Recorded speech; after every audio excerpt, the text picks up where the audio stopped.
Oh, nice. Yeah. Where's my shirt?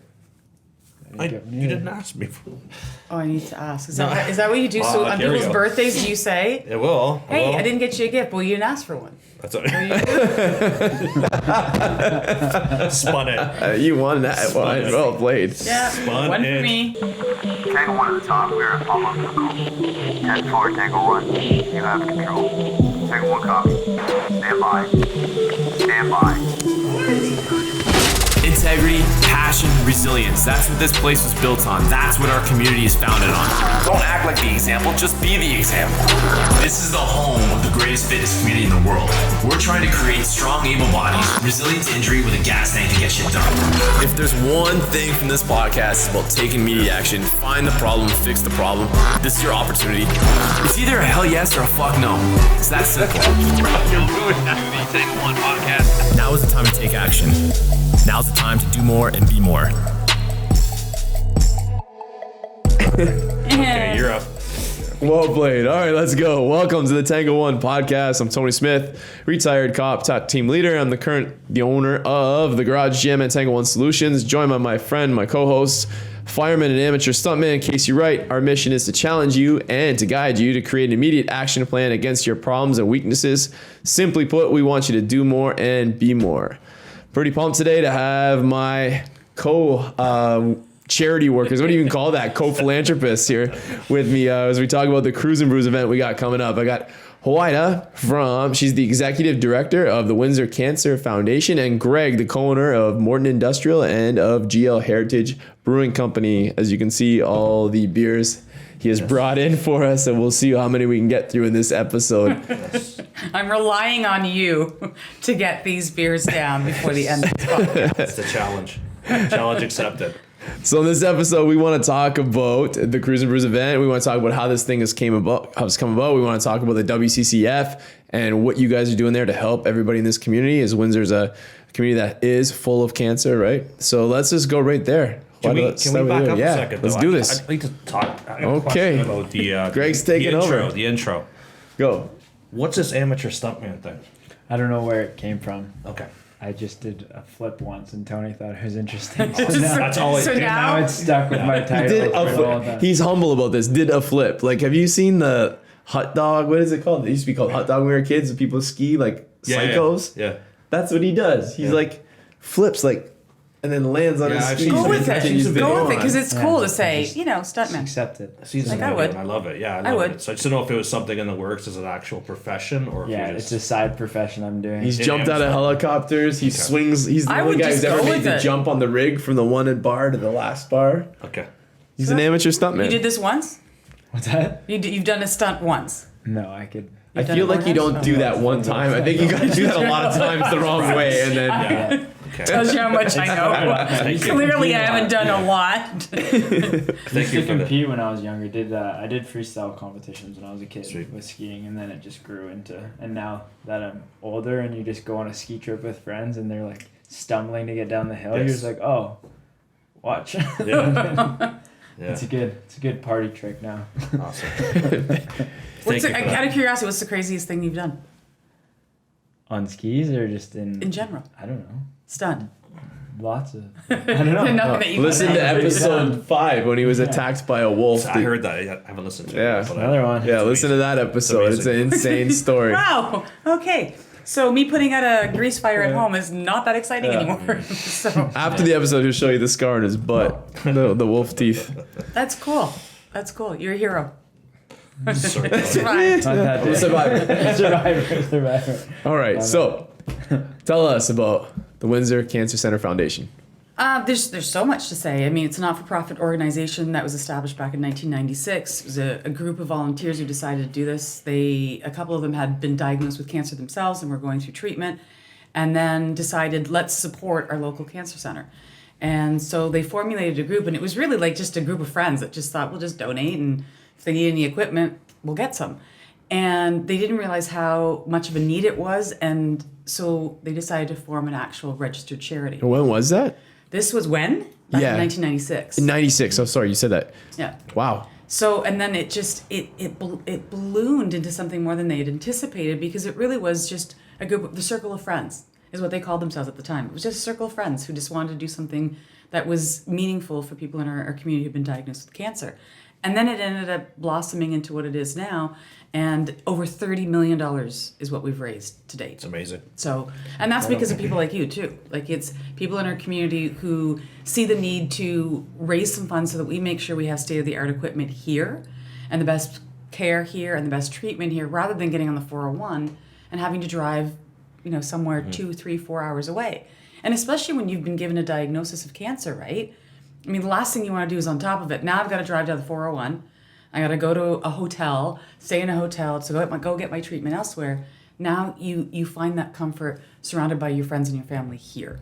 So that's why we do what we do, and I think it does make a difference. It's incredible. What is your title? How did you get involved with? I'm the all of executive this? director. So for me, the short version is I worked in television for a very, very long time, and at one point CTV ended up making some layoffs right across the board, right across Canada. And our morning show was one of them. And so after that, it was trying to reinvent myself. What do I want to do? And I really wasn't 100% sure where I wanted to go. There was a position available at the Cancer Center. They had spoken to me about it. And I tell people this story all the time. I sat in a room with 5 board of directors, and they were asking me questions. And at one point I said, you know what, I'm not really sure that this is the position for me. And the reason During your interview? During my interview. Because they were talking about a lot of administrative, I wouldn't say items, but things that I wasn't really familiar with. It was new to me, and I wasn't sure. For me, I wanted to be able to touch somebody's life. I wanted to make a difference. And paperwork wasn't where I wanted to do. So as they were talking about, they said, well, maybe we could get some guidance as to what direction we could go in. And I said, I'd be more than happy to help. Well, it started off like that, and then it was, I bet you I can do this. And so part of it was that, and we can make an impact, because I think we need to make more of an impact in our community. And then on top of it, my father was diagnosed with cancer. It's now 26 years ago. So 26 years ago, my father was diagnosed with cancer. He was diagnosed, it was January the 23rd, and he died February 26th. So 1 month later. So it impacted my family so much that for me to be able to give back, it was, I think I can do this. I can do this, and I can learn. And I did. And I, honestly had the most amazing mentors around me, from our board of directors to our community. Like the cancer survivors that we've been dealing with and working with, our board of directors, as I mentioned, donors too. Hearing all these stories, it just empowers you to want to do more and to make a difference. And for me, it was kind of my way of saying, here you go, Dad, I'm doing something for you. You said learn. You said you had to learn to do this job. What do you mean by that? So when I say that, it's just I enjoy talking to people. I enjoy doing things like this, doing television. So it was different because it was a completely different forte for me. So I took every course that I could find on how not-for-profits run, and understanding the dynamics of it from that perspective, and realized that we have a community that, people say this all the time, but it's probably one of the most generous communities around. So it wasn't a question of whether people would give, it's being able to connect with those people and being able to talk to everyone. And each time, for me, I to this day, love hearing everybody's story. There's stories of strength, there's stories of survival, the things that they've gone through, and it empowers you to want to do more, not just for our people in our community, but as a whole. Like, we're talking globally too. Our organization isn't global, but it's just reminding us the good that we can each do, because one person can make a difference. It's awesome, because people always we talk about it on this podcast about taking actions on your weakness, and to hear you say that you took a position, you took all these courses to get better at it. But I would think that has helped you to take it up another notch. But how you probably don't even know this, but how Houida and I know each other is from her days in, like, not journalism, but what would you call it for TV? Journalism. It's journalism. When I was hosting the morning show. Yeah, that's yeah. So, and she was heavily involved in the community and a big supporter of the police. And with our unit in particular, we did a lot of, like, little TV shows, and, like, we went and donated blood and things like that with her. And I repelled the building. Yeah, you jumped off a building. That's right. When I was brand new when you did that, I'm like, I don't know about this. What is this lady doing? You don't know about it. In those shoes, you did it. Yeah. So like, we became friends through that, and then years later, and I know it's those connections to community you made through TV and through you did a lot of goodwill too there, whether that was through the TV or on your own. I can't speak for that, but a lot of that goodwill stuff has come back to now benefit that cancer center and to make it more successful, and you more successful as its leader for, Thank you. for all this time. So that's good on you. And Greg, so you came into this, let's talk about the GL heritage and Morton, like you actually have a pretty crazy story. Cause I mean, I think you told me you sold your house and bought a business. Like it was wild. Yeah. I had to make some quick decisions, I guess, coming up through the ranks at Morton. I worked for them for 10 years and had the opportunity to purchase some shares in the company, and just couldn't do it on my own. Right? Something I want to do on my own without help. So we had to make a decision to say, you know what, the brand new house has to go. And sorry, after that, my bad. It's my nervous. Don't bang the table. It sounds so loud. Me, man. I'll be something. But I didn't even know that. While you're at it, why don't you just flick the microphone? It's the table that I'm holding his chair from rocking back and forth. Sorry. This is gonna my leg if you this is gonna make it easier on you to talk. All of us making fun of you. Give me another one. But no, I didn't even know that you actually worked at Morton for 10 years and then bought. I worked there. Yeah, myself and my sales partner bought in after one of the partners was retiring out. So we took that plunge. So in order to buy the company, we had to forfeit on our new house. Not forfeit, sold our new house. With the help of my parents, bought their place, put a little addition on the side of their place, and we're able to free up some funds to buy the shares, start the shares off, starting the share purchase and sale. And it's been incredibly successful, right? Yeah, it's been the same. It's been a 30-year company, so I mean, it was well established when we bought in. But we've taken it a little bit farther, and I feel done a good job of organizing, and it's been great. Yep. And then GL. My brother had some lame brain idea to start brewing beer, because we've never knew how to brew beer, but he went to a golf tournament over in Michigan, and he decided that stopped at a brewery in Michigan and decided, you know what, come home and said we should start brewing beer. I said, what the fuck do we know about brewing beer? We never brewed beer before. So he ended up buying a small system out of Ohio, and January 1st of 2016 we started brewing, and we brewed for the whole year.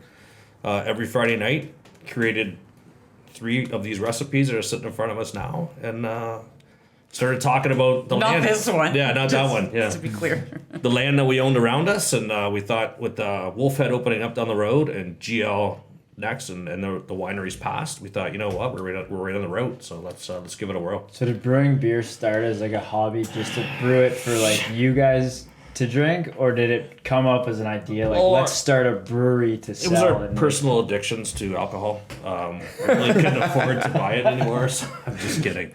Yeah, it was. It was a hobby. It was a hobby. That's a modest way of saying it. He says kidding, not a total lie. Yeah. Not a total lie. Have you met Dwayne and Dean? Dwayne, Dean, yeah. But no, Dwayne actually took the brewing process on himself, and he learned it right from scratch, right from basically from the internet. I learned how to do the brewing process, and we just practiced every single week. So. And now, how do you two get involved with each other? How does a brewing company start with the WCCF? Like, how does that? Let me patch in there. Yeah. So like he says, January 2016. Yeah, January 1. Yep. You start with the beer in the house, the garage in the house. Yeah, Dwayne's garage. Dwayne's garage. Yep. So Dean Grondin, who you know very well, OG of the Garage Gym, is training. Dean and Jackie were one of the first friends we made when we moved to Amherstburg. Danny and I, 8 years ago, playing baseball together, and we started our gym in our little house. And Dean was one of my first members, and we decided that in April, and I don't even think I had met you or Dwayne at that point.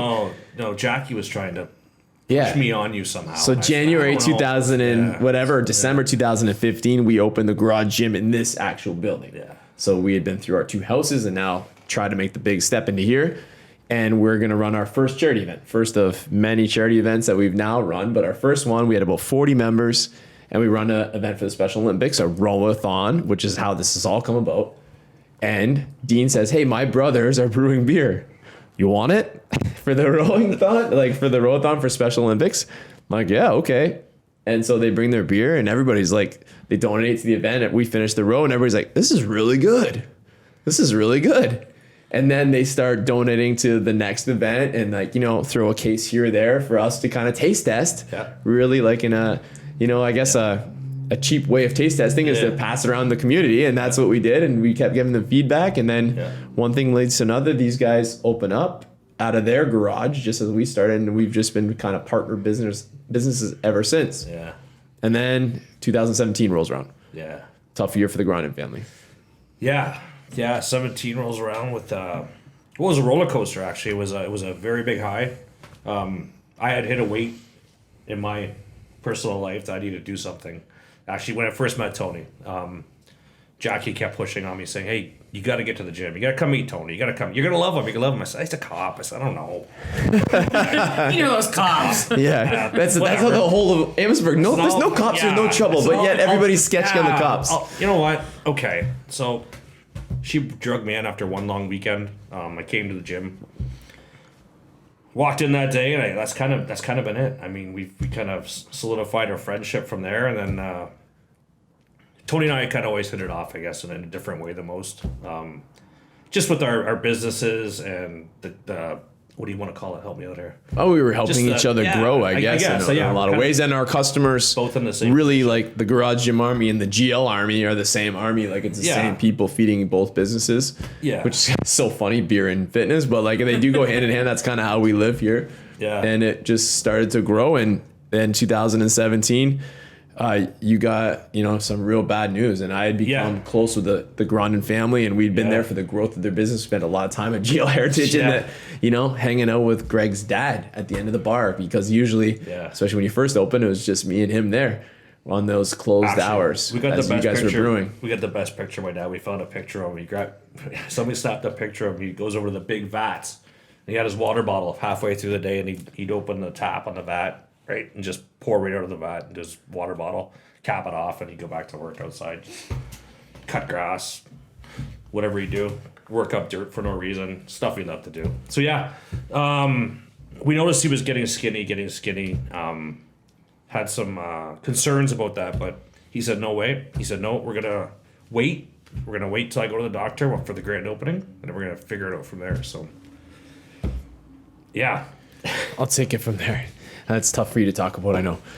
So the grand opening for GL Heritage officially happens, and happened to be basically July, wasn't it? Yeah, July for the Garage Gym summer party, and which is on the Grondin property. It's a big, huge property with all the family, like the olden days, the farms, the little house on the prairie. Olden days. Right? They all live on the same like big, massive property with all their little properties divided up. And Dean hosts the party, and these guys have the grand opening, and we're just carting people back and forth from our party through on a golf cart through the cornfields or whatever it is, the wheat fields, whatever it is, to their grand opening. And then, months later, they get the awful news that their father, who is, that's where the I Love Pop comes from. Yeah. I love that. The IPA is named after him, has been diagnosed with cancer. Yeah. And obviously being very good friends with Dean and had becoming great friends with Greg, our family was there to support theirs. And I got a phone call. I remember I was getting into the shower. Weird thing, but I answer the phone when I get into the shower because I don't care. That's what he does. I'm hoping it's on FaceTime. I'm hoping it's FaceTime, but it's just Greg calling. And he's like, "We got to do something, man. We got to do something." And I'm like, "Let me sit on it." It was 10 minutes after he texts back, "I got it. I'm done." He did it right in the shower. You did it right then. Yeah, we should clarify that. He did. No, he did. He's like, "I just in the shower and I just thought about it." He said, "Hit text back because I got it." So we meet tomorrow. And that's when it was born. Or? So we decide we're gonna run the Row Against Cancer, the Garage Gyms Row Against Cancer, hosted by GL Heritage Brewing Company, and we're gonna run it at the brewery. Yep. And Greg, much like Houida, has a lot of great contacts through the town and through the city of Windsor, Essex County in general. Arranges to get some tents, and we go to GL Heritage, and we decide that we are going to, obviously with the case of Mr. Grondin, to run it, in honor of cancer, and in particular men's cancer. And it happens to be November, which I at the time didn't even know about the Grow On event. Really, I just knew of your position, and we contacted Windsor Cancer Center Foundation and let them know that, hey, we're going to be doing this event. And you guys are like, okay, great, good luck. Let us kind of know how it goes. Yeah. So that event was really taking steam, and our gyms were really taking steam. We had just opened up in Kingsville. We were filling up here, and like You were up in Kingsville, weren't you? yeah, we just opened about a month before, and we're leading into this event, and it's looking like we're gonna have 100-something people. Like, wow, this is wild. And then November 15th hits, and everything kind of gets derailed in a way. And not for our event, it was the smallest thing. It was the Grondin family. We found out that Mr. Grondin, I got a phone call that he had passed away. Mm-hmm. And this is 4 days before the event. Yeah. And Greg says, like, and I'm like, hey, it doesn't matter. We will hold everything off. We'll postpone. There's nobody can say anything. Like, it's the Grondin family's brewery that we're running this event at. And the person on their sign passed away. We're not gonna hold you guys accountable. Nobody's gonna have any ill will to if we don't run this event. And you said, I'm going to leave it up to my brother, Dean. Dean, yeah. Our original member. And Dean's answer was, I got a text. It says, fuck it, we're doing this. Yep. We're doing this and we're going to make a difference. And your father's death brought so much emotion to that event that it raised a ridiculous amount of funds. And what we were so proud of is like, it wasn't like and there's nothing wrong with having big hitters that are able to donate, $50,000 or $20,000 or $10,000. But what we did was like bucking $2 at a time or $10 at a time, $25, and a bunch of more raffle prizes. We would have filled this room with raffle prizes, the stuff that got run in that day. Yeah. And next thing you know, it's a monsoon. Literally a monsoon. We're rowing. We had put plywood under the rowers so they wouldn't get ruined. And we're standing in ankle deep water. There's clothes hanging on all the rafters because people were drenched and it was so sweaty. And when we started the event, we had heaters, and the gas from the heaters was making people, I thought everybody was gonna die. Like, it was like I got off the rower and I'm like, I've rowed a lot and I know I'm trying really hard. There's people here who have never rowed in their life, and I feel like I'm gonna die after one round. So we're ripping the walls off the tents because I thought we were getting carbon monoxide. I'm pretty sure we were. No. There were so many people in this tent, and because of the weather, we had it barricaded down. So I think we had 14 different rowing machines going, probably 18 people per rower. There were so many people. We didn't have nearly the resources we have now since we've added you and your team. And lo and behold, at the end of the day, we raised $42,000. And I remember sending you a text. And I was floored. Yeah. And you take it from there. It was pretty wild. I was floored that, because this was the first time this was being done, you had no idea as to the magnitude of what could be done with this and how successful it could be. And to know in a day, in one day, to raise those kinds of funds was just unheard of. And to know, through your tragedy and your family's tragedy, people came, and it's a testament to I'm going to start to cry, who your father was. Like, I didn't have the privilege of knowing your father, but I can tell you that just speaks volumes to who he was as a man. Mm-hmm. Because people came out and in droves. What they say, it says about you as well. Tony does, we know how Tony does things. He goes 110% and he goes hard. But it's because of you, and it's because of your family. No, it was all of us. It was this whole goddamn army that came out too. Jesus Christ. The streets were lined as, it sounds funny to say, but the streets were lined as far as you could see them. That's the first time too we had those streets lined like that, and it was just complete mayhem, but complete awesome. And then since then, we've gone on to run a bunch of events together, and another $40,000 event for a local family. A couple of $10,000 ones, and it was real. It was. You make it sound like it's no big deal. A couple. It was honestly, it was the most humbling thing to just think that you could put a call to action out, and boom, we set up at the Lift for Lawson at GL and raise another $40,000, and again the same thing, people pouring in for this family and handing this whack of money to people that's going to make a huge difference, and then it was time. It's time to get back to everybody at this table. You said you lost your father. Yep. My mother had cancer. My mother-in-law had cancer. Your father has battled or is battling, right? And so all of us are affected by this. And in Windsor in particular, it seems to be the Sioux's a border town, and it seems to have a lot of the same problems with the pollution. Mm-hmm. And we decided, let's go back. Let's call Houida and let's do it. Let's take it up a notch.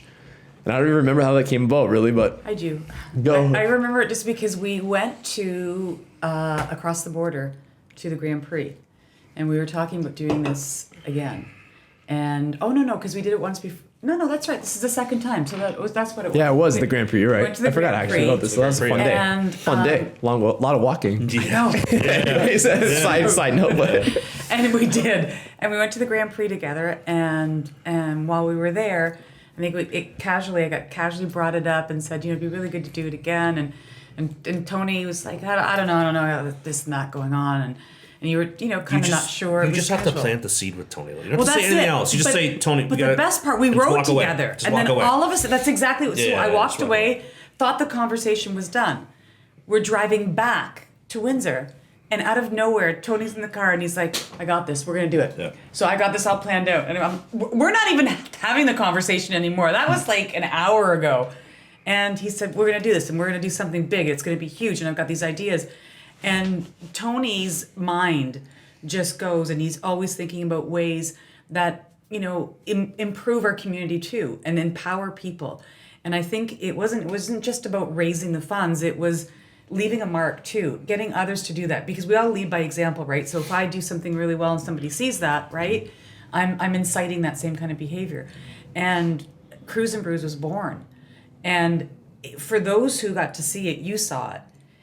I have never, I've been with the foundation now 7 years. I can tell you that was one of the most impactful, impactful moments for so many people to see. Do you not remember? Sorry to cut you off. Do you not remember the leadoff row or the what was it when the Warriors? The survivors? survivors That's lead what, off. yeah. We had. That was tough. There's a was line awesome. for those Amazing. for your Amazing. audience that who wasn't there. There was literally a sea of rowers and people getting ready to row, and then the rowers, the equipment itself, and then we had our survivors and people who were also currently battling cancer. Each of them wearing a shirt that said warrior, and to start it off, it was, why don't we have them do the first row? And they did I think he's called the first pull. And they did it. And I think there wasn't a dry eye there to see, and it was so poignant because one of the survivors came to me and said, "I can't believe they're doing this for us." Mm-hmm. That's how impactful it was, because you were doing it for someone else, right? And it was, they were feeling like somebody cares. I'm not alone. And I think that's the message that however we do it as a community, like doing this, it's letting people know, whether you raise $1 or whether you raise $1 million, it's letting others know you're not alone. Like, we're here for you. And to do this, you talk about your armies, you create an even bigger army of people who just genuinely care and want to give back. And that, to me, therein lies the beauty right there in what you guys all do. And that was like the coolest thing, like to bring everything into perspective for people who might not know. Like the CREWS N BREWS event last year we had, I think, over 500 contestants with it. What it was, Tony came up with this elaborate idea to start this CREWS N BREWS idea. We're going to get a bunch of gyms involved. We're going to get a bunch of breweries involved. And we're going to do some sort of row workout. And we're going to try to pack people in somewhere and see what happens. That's how our meeting starts, with this idea that he came about with you guys. I think I put on the board that I said we're gonna run the biggest. We're gonna run the event biggest fucking Essex charity County's event ever Essex has ever seen. And my team goes, "Oh no." Yeah. Here we go. And it was just like, all right, let's see what happens. And then sure enough, at the WFCU that day was it November 15th or in that area, but it was like towards we had the end, 500 plus contestants. We had 13 plus gyms, I think around 15 breweries involved. We had 53 teams of people rowing.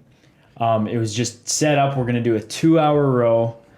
The max meters of this wins, and we started with that survivor row where you had people battling cancer who have just beat it. Start off with the first, I don't know if it was the first minute or first 100 meters. And like you said, it was the most emotional start of an event I've ever been a part of. And then the momentum that game, the next person who jumped on that rower went as hard as they possibly could. And I remember looking around being like, people are going to fucking die today. And sure enough, On your watch. that same momentum lasted for 2 hours. It didn't And it was stop. just like every time you would stop and look around that room, everybody was just like smile on their face, eyes were watering, people were laughing, people were crying. It was just one of the most like impactful events and in this hockey arena as to how we put it all together, and it all worked out like pretty. It was perfect. electric. I mean, It was insane. The yeah. atmosphere in that place, like you could not describe it anyway. Yeah, after my talk with you guys and then meeting with my team, and they gave the kind of blessing that they were going to support if this another crazy idea, and poor Nikki was tasked to be like my right hand on this, which is like the worst job you can get here is being my right hand on any of these things. But I don't know the gym owners very well. I didn't grow up in the gym industry. I'm kind of like self-made gym, I guess. Like I was trained on my own, and I was a cop. I wasn't like in HK or taking these courses, all these guys. So I knew guys. I had made friends with John Mack, Bobby Tran, but like more of associates really. And Sawyer, Luis, I'd never met. I went on Instagram and I found a bunch of people, and those names being one of all of them.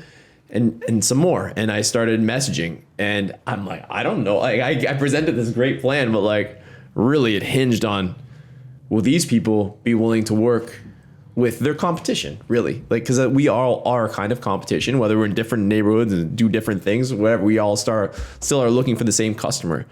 And every single one was like, yes, we're in, yes, we're in, yes, we're in. And almost every single one of them responded with like, I lost my grandmother to cancer. You know, Sawyer's both parents had cancer. It just, everybody had a story to tell about this. And you're like, man, this is a real problem here. And what can we do to help?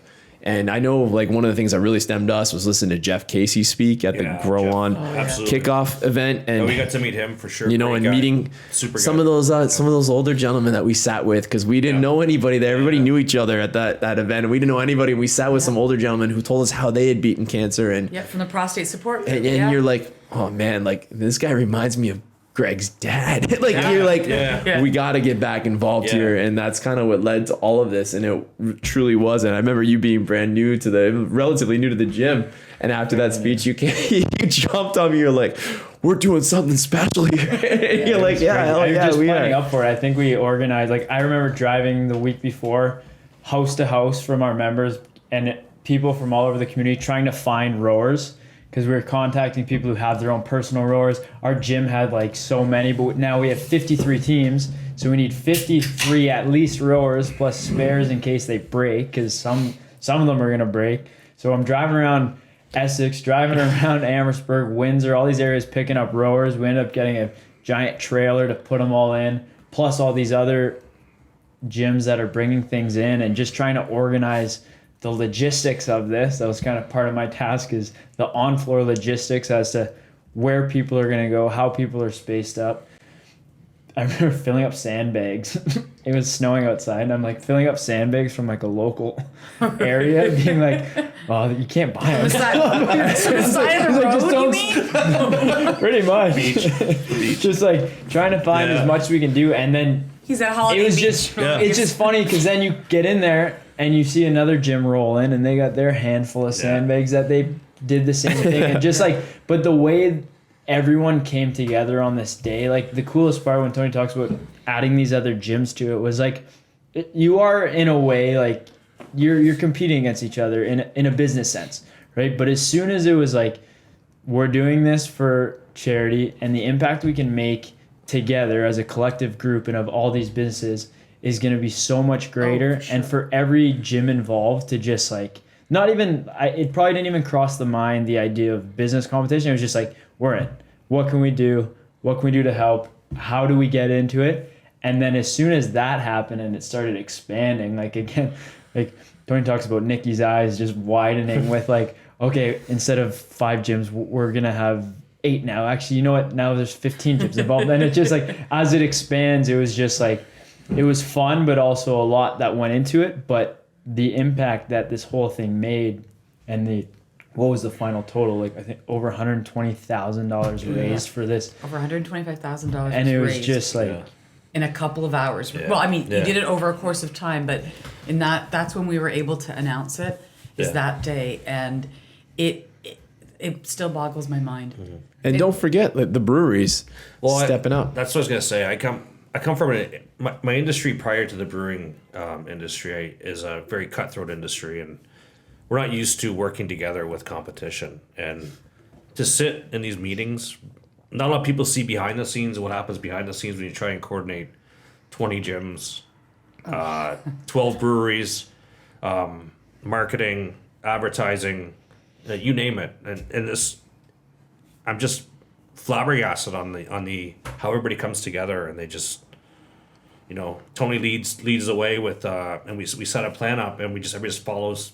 We're gonna use it. They're gonna stay in their lane. Everybody stays in their lane, and we figure it out. And it's amazing to be able to sit behind the scenes and witness that too, as much as you can in front of the scenes. It's awesome. And it's too bad it can't be done again, because I think if this was year 2 of us doing it, I think it would have been even bigger. But it's so interesting because it doesn't stop, Tony. Yeah. Nothing seems to. COVID doesn't stop, even Tony. But to your point, I think one of the things that I find interesting too is that, in a world where there's so much global uncertainty, so much political unrest, you get a group of people that all have one cause and just say, you know what, we're going to work together. It doesn't matter what's going on around us. We're going to do something that matters to someone else. Just figure it out and adapt to it. It's all about someone else. It's the love and the caring for others. It's to making sure that you're okay and you're okay. And our businesses, it's okay.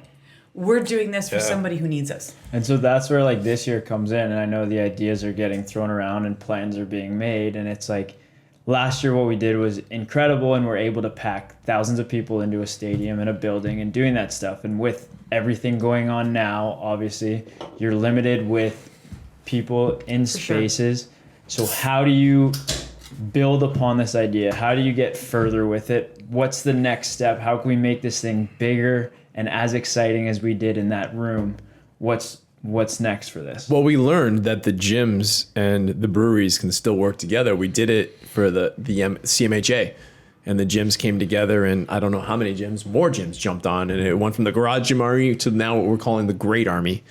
We've even pulled our names off of it. It doesn't matter who's in charge of this thing. That's right. It's that we're all making a difference, and we were able to raise $35,000 with I just did the Greg smack the table. We were able to raise $35,000 for the CMHA, and then we had a call in the summer, all of us. I think it was the 3 of us and Monica, maybe Brooke. Yep.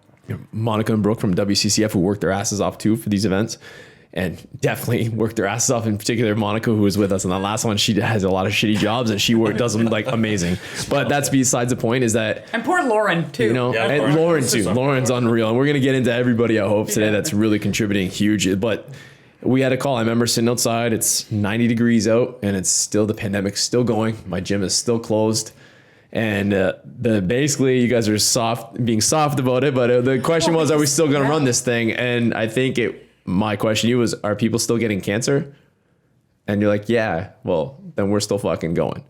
And whether we make $10 or $100,000, we're going to do what we can for these people, right? Yeah. And it's come about, and we worked together. We brought all the gyms on. We had a great call, and the gyms contributed hugely to this idea. With some of the newcomers with some great ideas. So Sam from F45 in Tecumseh, and there's I'm not gonna be able to name everybody who contributed, but basically we all came to a real good page of notes. How can we do this without the rowers? Because the rowers are gonna work. How can we do this without getting Bobby Tran brought that up.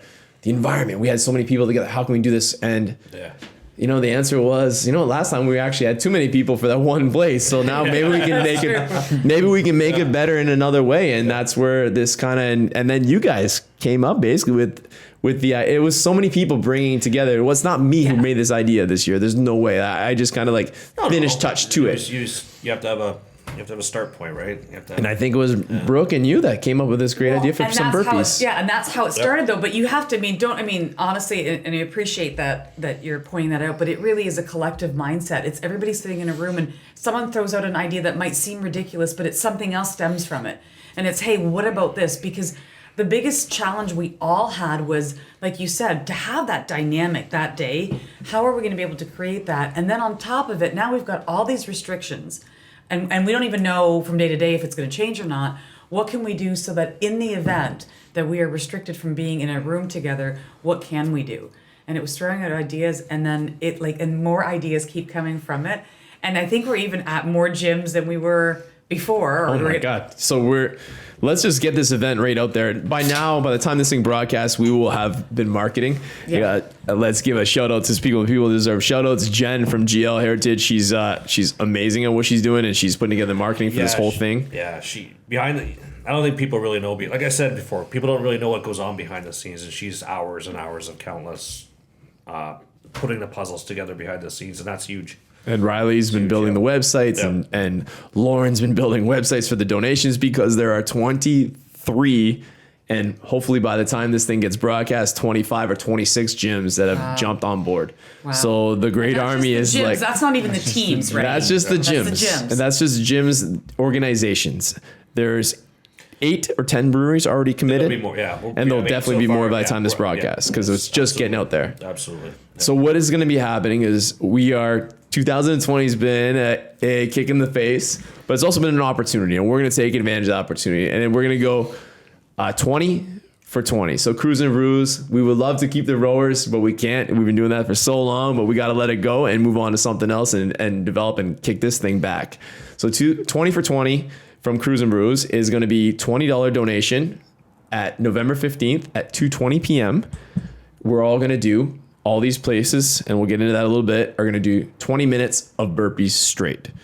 Okay. And with the hopes of crushing, not breaking, crushing the world record for the most burpees done by as many people as possible. So most people doing burpees at one time. Yep. And that's why we're going for 20 minutes, to make sure that we get all those people simultaneously doing burpees, so we can get that record, whether it's official or unofficial, we won't know. We're still working on that end of things. Yeah. But we'll see. We'll know. And also, Tony, for those who couldn't, let's say, hypothetically do a burpee, you can still participate, right? Yeah, there is no, all the gyms are running their own little contest within this, but at most gyms, at every gym, it doesn't matter if you can do 1 burpee or 50 or 0 for that matter in 20 minutes. The object is, as many of us, sending one unified message to Essex County, is that we will not accept cancer as like something that just happens. Yep. And we will not accept people from this county, from our area, from the 519, to have to go anywhere else to get treated. You need your family. We all know, being people who have been impacted by this, by our own personal, experiences, and our relatives, is that you need your family when you're going through this. And as family members, you need to be there for them. Like, Absolutely. we need to be there, like for ourselves. It sounds selfish, but we need to be there for that 100%. that feeling of security. And we are going to do everything we can to make sure that we can raise as much money that day. And if we can, the more people that participate, and this thing is not limited to your gyms, like we saying on all the social media that's going out, is that everybody is a gym member that day. So find a gym in your neighborhood. If you need a gym, contact me, contact Greg, contact the Windsor Cancer Center. We will find you a gym to join for the day for no cost other than your $20 donation. And if you want to donate more, you can. But wink, wink. But we are going to do as many burpees as we can at a time. And we're going to have all kinds of sites, because COVID has limited us. We can't, obviously have 150 people or 530 like last year in one room, let alone the fans.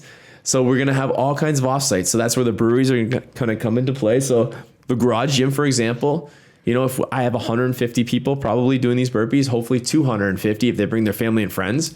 So I need to find spots for 250 people. So we've reached out, and if you're listening and you're a local business in the Amherstburg area or any area in Essex County, because every gym is doing this, literally every gym is doing this, we're going to put 10 people here, 10 people at Greg's Brewery. We're going to put 10 people at the Team Rehab Clinic. We're going to put 10 people at Advanced Movement. We're going to find spots, and we're all going to have a camera going so that we can have hopefully 2,000, 3,000 people on camera at one time in Essex County, setting a world record and raising a fuck ton of money for cancer. And that's what's kind of amazing to the whole idea, is like when you talk about how the pandemic and things going on can be a limit to you, or it can be an expansion, it can be an opportunity for you, is like now we're no longer limited to, like last year, where we're limited to a number of people in a specific building. Yeah. We have the opportunity now to, you're limited based on numbers for one building, But that's just one video screen on our That's right. ideal plan.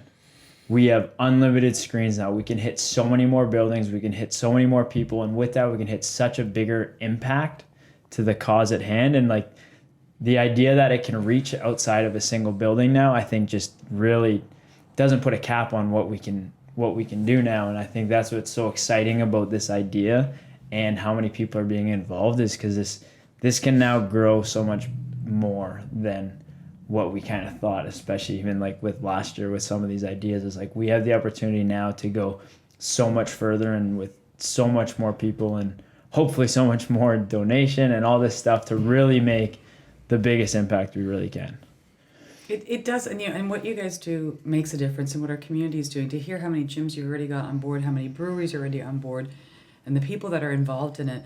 I mean, you already said it, Tony. I mean, cancer's not going anywhere. Cancer doesn't stop, and either do any of us. And we continue to do what we do because there's people who need us. And honestly, 2020, we've all been affected in one way, shape, or form because of what 2020 has done to the world globally. But it can't define us. So we have to learn to, we've all figured out how to, in essence, die with COVID. Let's figure out how to live. Let's figure out how to live. Let's figure out how to continue to support each other, continue to do things for people in our community, and being creative and innovative like the three of you guys have been. To do this, it's thinking outside of the box. It's learning to pivot. It's learning to adjust to the things that we're going through and saying, okay, that's not going to work this way, but how can I make it work? And to do what we're doing right now is honestly, I think it's so different than anybody else is doing, right? And if we can not break a record, if we can crush a record, if we can raise the funds, if we can make a difference, honor people in our lives, whether it's family members that that are currently with us that are struggling with it, or family members that have passed, everyone can make a difference in this. Everyone. It matters so much to so many people. And if you're out there and you think, I don't know if I can make an impact, you can. It's $20. It's $20 and it'll make a world of difference to so many people. You know what? One burpee, we use this metaphor in this gym all the time. At the end of the day, a burpee's kind of like life. Throw yourself on the ground or you get thrown on the ground and get the fuck back up. That's all you have to do. Yeah. Lay on the ground and stand back up. Yep. So if COVID's knocked you on the ground, it's time for you to get back up and to make a difference. And we're going to do that together. What in particular, I'm curious with fundraising, because it's had to have dropped. The Cancer Center seen? Of course. So I don't think there's many charities in our community that haven't been affected. For sure. And businesses too. Like it has had such an impact on everyone when everyone's trying to pivot, trying to find innovative ways. And it's understandable where people are struggling because once a business struggles, then their income has decreased. But also on top of it, so does their staff. And it's so on and so forth. And so all of a sudden the donations don't come in the way they used to. But people are still giving. It still surprises me how much donations we still continue to get. But is it the same as before? No, not going to lie to you. It's not. We've taken a hit like numerous other organizations, but it doesn't stop us either. So we took that kick. We went down. We're getting back up again, and we're going to do something. And we create these partnerships and unification with other organizations and other people to be able to raise the funds for our patients. We can't give up on them. We can't. Okay, so and please know, my heart goes out to anyone who's been affected by COVID. It's gut wrenching, but together we can make that difference. We can create a big impact. We've got to do this for our patients in our community. We don't have a choice. This is what we do. Absolutely, and I want to make it known, and I don't know that we highlighted enough yet, is that every single charity Greg and I have run together as organizations, not us, and every person that's ever come on this with us, every dollar has stayed in Windsor, Essex County. 100%. And there's no difference with this one. There's no difference with CREWS N BREWS. Can you kind of highlight that a little bit for us? Because I think that's important to people to know that their dollar is going. Because one thing that got proven when we had all those people row, all those warriors, all those survivors, and the people that are currently battling cancer was that this is your neighbor, this is your aunt, this is your father, your uncle, your friend's dad. This is somebody you know in our community. You're only a couple people away from every single person who's suffering at the moment or who has passed away from this. Not to let those people be forgotten either. So how is that going to help here? And you're bang on. Every dollar raised stays local. So to give you guys an example, so last year when your event raised $125,000, it was part of our Grow On campaign. So our Grow On campaign in the month of November, we asked that the community raise their funds. And I'm not knocking, the other thing that happens in November. I won't say the name, but instead of giving your money to another organization, give it to your local community, because every dollar for that stays local. So whenever we talk to someone and say, hey, it's great to support other organizations, however, every dollar for Grow On stays local. So we want to make an impact by making sure the men in our community are doing something. We do have a campaign also for women in May, but this one specifically, same kind of concept, growing your beards and your stashes, but really that's just the fun part of it. The idea is, and Tony's got a stellar beard and stash going on, and then hair looking great. I'm on not sure point. we're going to talk about that right now. Let's keep going. The important There's still stuff. some bitterness about What? him. Because you can't grow one, or Let's stay on topic. All right, Let's sorry, not sorry. don't I'll let my come back to handsomeness It is take us very away distracting. from I'll come the. back to that. okay, you can come back to it. So the idea is making sure that we raise the funds for men in our community. So last year, our Grow On campaign. So it started about 6 years ago, and when we first started, we raised $20,000. That was year one. So last year, through the help of CREWS N BREWS and that event raised $125,000. Grow On itself raised $340,000, but $125,000 came from your one event. So that so you can see the magnitude of what people can do. That $340,000 last year, we were able to purchase what was called is called an EBIS.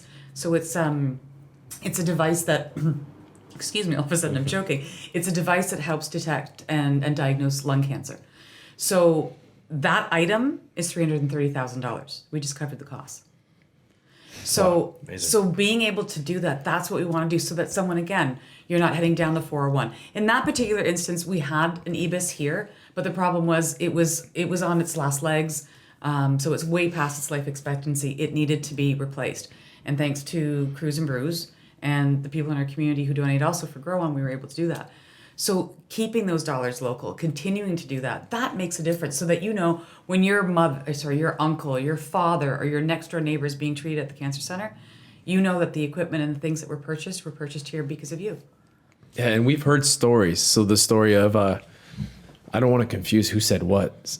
Was it Steve who had to go to Hamilton and spend the weekend in a hotel to get treated and then be treated and stay there by himself in a hotel? Or who was the gentleman who spoke about he was told to just sit and wait? You have cancer now, just sit and wait. Who said that? That was Davide. That was Davide. That's right. Davide. I don't want to mix up who said what, or And if it was Steve Jeff Roberts, the Casey chair or of our It's just those are those. organization. Yeah, no. I just can't imagine being a person diagnosed with cancer and that's your answer, and to have to do that to go get treated, or to be told that as that's your plan of attack. Yeah. Sit and wait, and nobody here, none of our friends, our family, our anybody, even the people we don't know, deserve that to happen. No, and I'll tell you the one thing that I take pride in is at the cancer center, the staff there. One of the reasons why we raise the funds that we do is we always hear this. Someone donates and says, my mother or my father or my relative had treatment at the cancer center, and the staff there is amazing. And I say this all the time. It really takes a special kind of person to day in and day out. You're going in and you're there, your presence, you're uplifting, you're trying to help patients who have been diagnosed with cancer. And especially right now, where in the beginning, you could go to the cancer center to get your treatment, and talk about being alone. You weren't allowed to bring anybody in. And that wasn't because the cancer center wanted it that way. It was just the restrictions we had.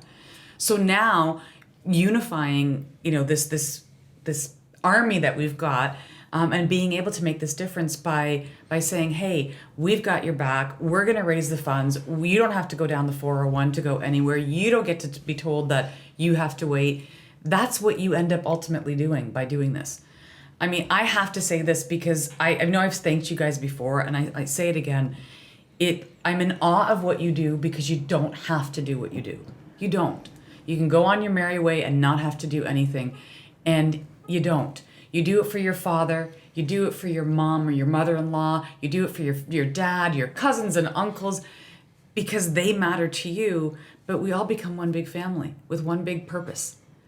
if we can continue to do that in a world, and I'm not saying this just outside of, the Cancer Foundation, I'm also saying it in general. And I mean, I'm not trying to preach, but if we can each do something, we make an impact. If we can each do one little thing, we change the course of somebody else's life. And that, to me, you guys have made a dynamic effect on so many people. Again, it's those words of that one lady who stood there at CREWS N BREWS and looked at me and said, I can't believe they're doing this for us. And that's it. We're doing it for someone else. I don't think there's a better way to end this podcast than that. That's gonna keep me up tonight, maybe a little bit, and get me motivated. No, don't be sorry, because that's exactly the kind of like emotion we want people to feel, and we want you guys to feel, and that's the kind of emotion we're gonna put forth on that screen, and that's how important we want to make these people that are fighting and have relatives that are fighting. That's how important we want to make them feel on this day. So November 15th, which is the anniversary. My father, yes. So the anniversary of Greg's father's death. We will be running November 15th, 2020 at 2:20 p.m. We will be running 20 minutes of burpees for $20 minimum donation. And all these gyms are going to have different prize pools, different sites.